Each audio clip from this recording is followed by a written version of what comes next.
Assalamualaikum warahmatullahi wabarakatuh. Saya Humaydi Hamid, SAG MAG, dosen di Prodi Ekonomi Syariah, Fakultas Agama Islam, Universitas Muhammadiyah Yogyakarta, akan menyampaikan pendahuluan usul fikih kedua. Pada pendahuluan usul fikih pertama, saya sudah menyampaikan pengertian usul fikih dari sisi penggabungan kata usul dan fikih, mana aslun, kemudian makna fikih, berikut contoh-contohnya. Juga sudah saya sampaikan definisi usul fikih sebagai suatu disiplin ilmu, yaitu al-ilmu bil qawaidi wal buhusil lati yutawassalu biha ila istifadatil ahkami syar'iyyatil amaliyati al-muktasabu min adillatihat tafsiliyati. Ilmu tentang kaidah-kaidah dan pembahasan-pembahasan yang digunakan untuk menggali hukum syariah amaliyah dari dalil-dalilnya yang detail atau terperinci. Selanjutnya saya akan menyampaikan manfaat usul fikih dan sejarahnya. Manfaat usul fikih saya bagi menjadi dua, yaitu bagi mujtahid dan non-mujtahid. Bagi mujtahid, yaitu orang yang kompeten untuk melakukan penggalian hukum dari dalil-dalilnya, maka usul fikih itu merupakan salah satu perangkat untuk menggali hukum syar'i dari sumber-sumbernya. Jadi ini merupakan salah satu disiplin ilmu yang harus dikuasai untuk menjadi seorang mujtahid. Tanpa ilmu ini, maka seseorang tidak bisa kompeten untuk menjadi seorang mujtahid. Tapi usul fikih ini bukan satu-satunya sesuatu yang harus dikuasai. Karena di samping menguasai usul fikih, mujtahid itu masih harus menguasai di beberapa disiplin ilmu yang lain.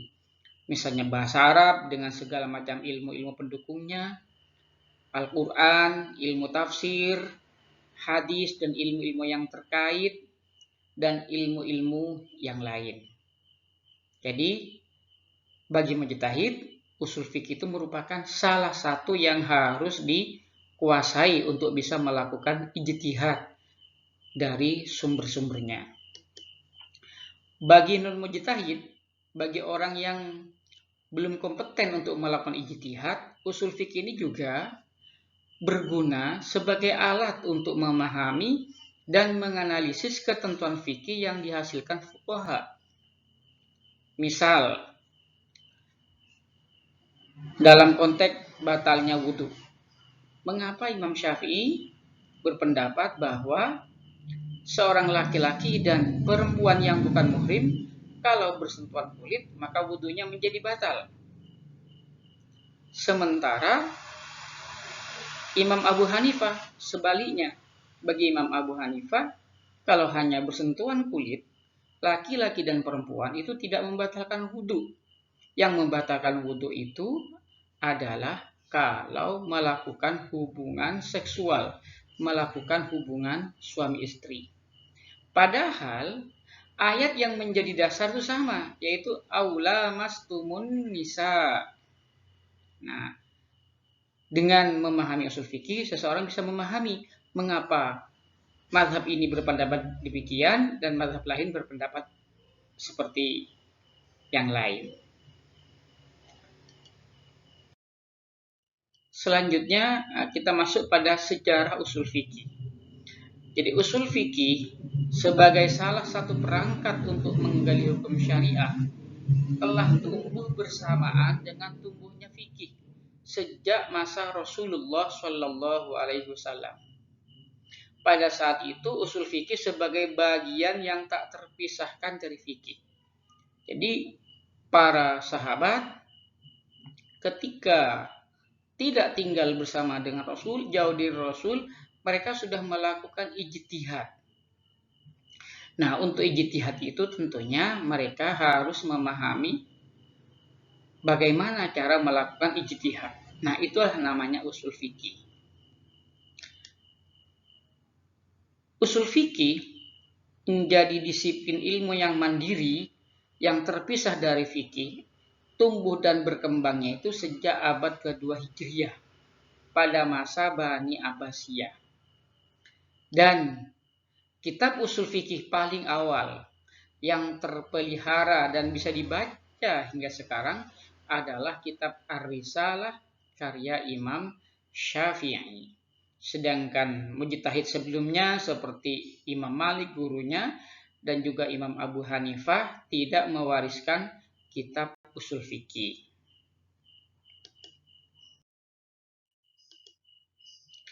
Aliran-aliran di dalam usul fikih. Para penulis usul fikih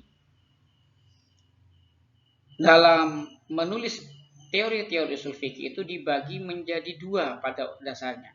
Pertama, aliran mutakallimun yang diwakili oleh Syafi'iyah, Malikiyah, dan Hanabilah. Dan terkadang hanya disebut Syafi'iyah. Nah, ketika disebut Syafi'iyah dalam usul fikih itu sebenarnya juga sudah mewakili Malikiyah dan Hanabilah.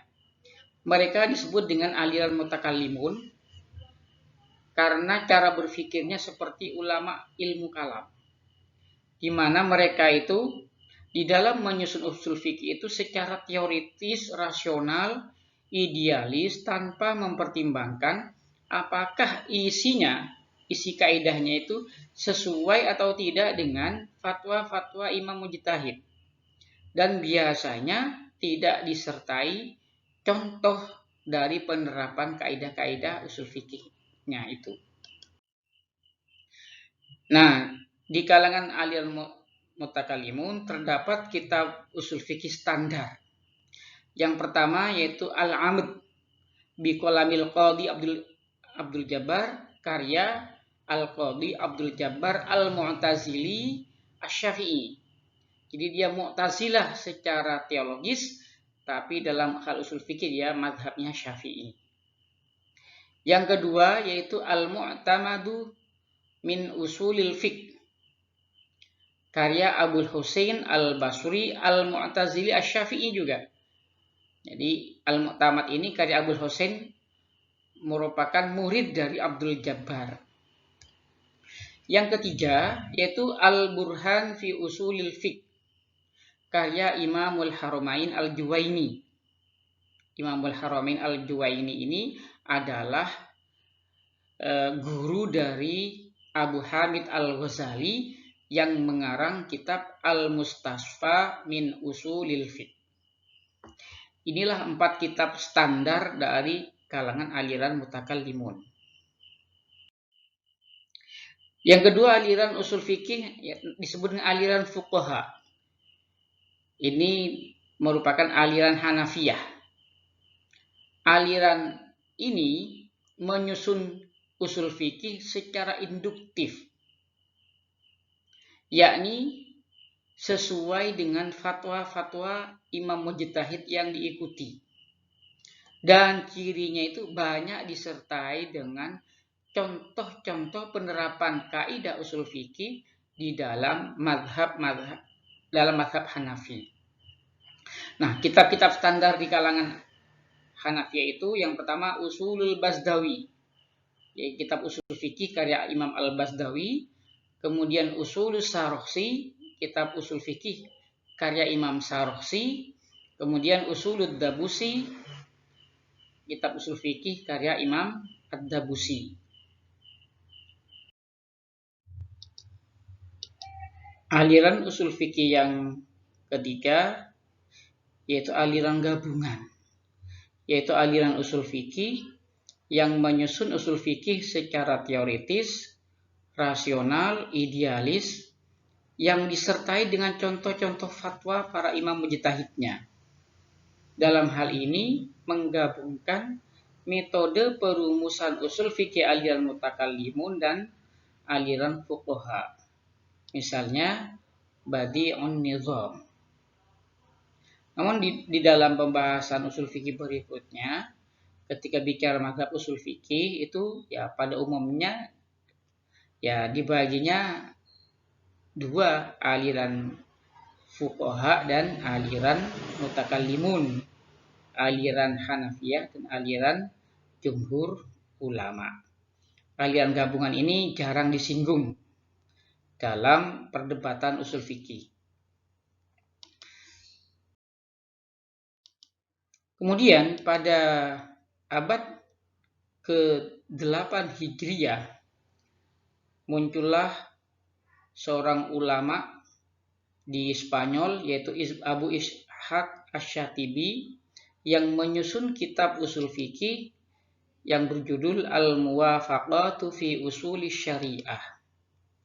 Ini merupakan kitab usul fikih yang lebih menekankan pembahasan pada maqasidus syariah atau tujuan syariat Islam.